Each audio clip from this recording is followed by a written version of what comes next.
Good morning. आइए आज हम आपके लिए एक और इंटरेस्टिंग कहानी लेके आए हैं। आइए आज की कहानी सुनते हैं। उसका नाम है कभी किसी का अपमान नहीं करना चाहिए। एक गांव था। एक बार उसमें अकाल पड़ गया तो फिर वहाँ पे पानी नहीं बरसा बहुत सालों तक। तो फिर एक आदमी सभी की फसलें खराब हो गईं। उन्हीं में से एक आदमी था जिसने जो बहुत बड़ा पैसा वाला था। उससे कर्जा उधार ले लेते थे और अपने घर का खर्चा चला लेते थे। सभी लोगों के उसने खेत गिरवी रख लिए थोड़ा थोड़ा कर्जा देकर। वहीं उसी गांव में से एक और आदमी था। वह भी उसके पास भी बहुत ज़मीन थी, लेकिन उसकी सारी ज़मीन जमींदार के कर्जे में चली गई। जमींदार ने कहा, जब तक तुम पैसे नहीं दोगे तब तक मैं तुम्हारी ज़मीन तुम्हें वापस नहीं करूँगा।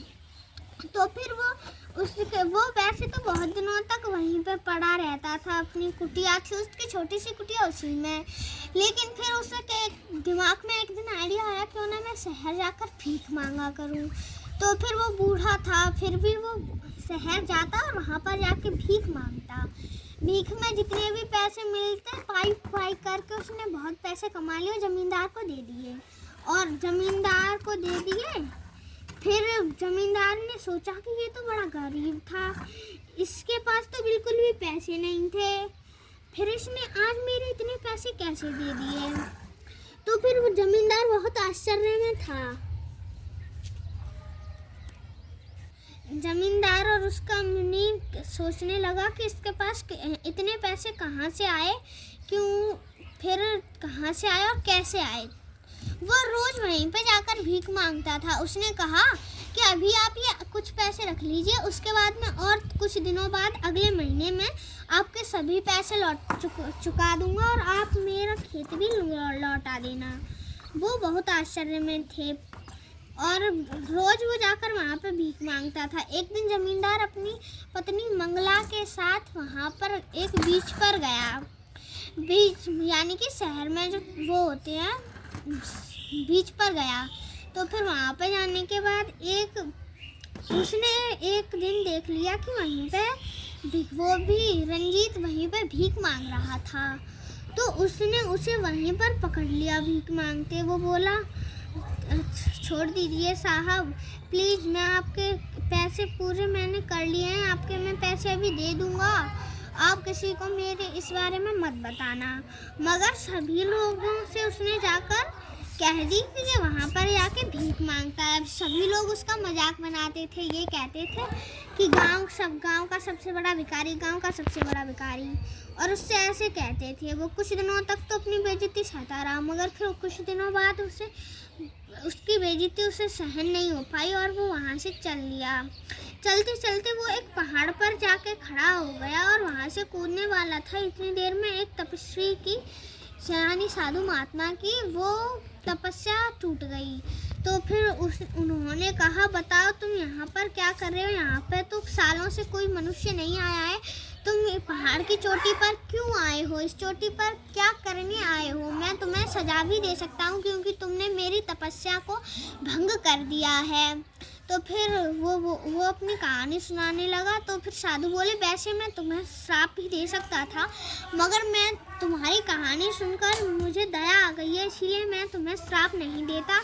और लो ये, उसने फिर उसके हाथ में एक चीज़ रखी और फिर उस पर गंगाजल छिड़क दिया और उससे बोला कि अपनी आंखें बंद कर लो।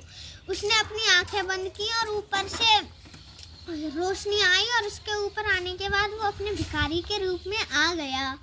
और साधु महात्मा ने कही, मतलब कि वो बोला फिर भिखारी के, आप ये क्या कर रहे हैं? आप मेरा मजाक बना रहे हैं। तो फिर वो बोला, साधु महात्मा बोले, मैं तुम्हारा मजाक नहीं बना रहा हूँ।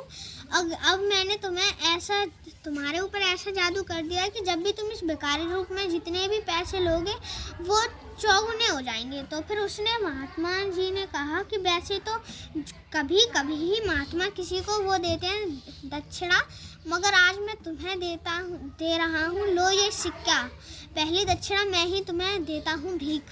तो फिर उन्होंने एक सिक्का दिया, उसके हाथ में रखा और महात्मा के जादू की वजह से वो 4 गुना हो गया और वो वहाँ से खुशी खुशी चल दिया। ऐसे ही वो शहर में जा के भीख मांगने लगा, उसके पैसे चौगुने हो गए और उसने बहुत बड़ा सा महल बनवाया। उसी गांव में महल बनवाने के बाद जब बिल्कुल महल बन गया, वो आता था और उसने एक दावत रखी और उसमें अपने सभी गांव वालों और उसको बुलाया था। सभी लोग दावत की वो सुनकर बहुत खुश हुए और जमींदार का मुनीम बोला कि देखिए जमींदार साहब, वो महल मैंने अंदर से देखा है, बहुत बड़ा महल है, हम लोग वहाँ पर चलेंगे तो हमारा भी कुछ फ़ायदा हो सकता है। तो फिर उन्हें कहीं ज़रूर चलेंगे, चलो। तो फिर सभी गांव वाले और जमींदार सभी वहीं पर गए और वहीं पर उन्हें वो भिखारी भी मिल गया। साधु महात्मा ने ये भी बात कही थी कि तुम इसी भिखारी के रूप में जब तक रहोगे तब तक ही बस ये पैसे चौगने होंगे, अगर तुमने ये कपड़े उतार दिए फिर तुम्हारे रुपए चौगने नहीं होंगे। तो वो उन्हीं कपड़ों को पहन कर रहता था। तो फिर उन्होंने कहा, ये भिखारी यहाँ क्या करने आया, यहाँ भी आ गया तू भिखारी। वो उनसे बोलने लगा। तभी जिसने वो घर बनाया था वो भागता हुआ आकर बोला जमींदार से, आप क्या कर रहे हैं, ये इनका महल है, मैंने खुद अपने हाथों से बनाया है, आप इनसे इस तरह से बात क्यों कर रहे हैं। तो फिर सभी चौंक गए, सभी आश्चर्य में अपना मुंह खोला रह गए।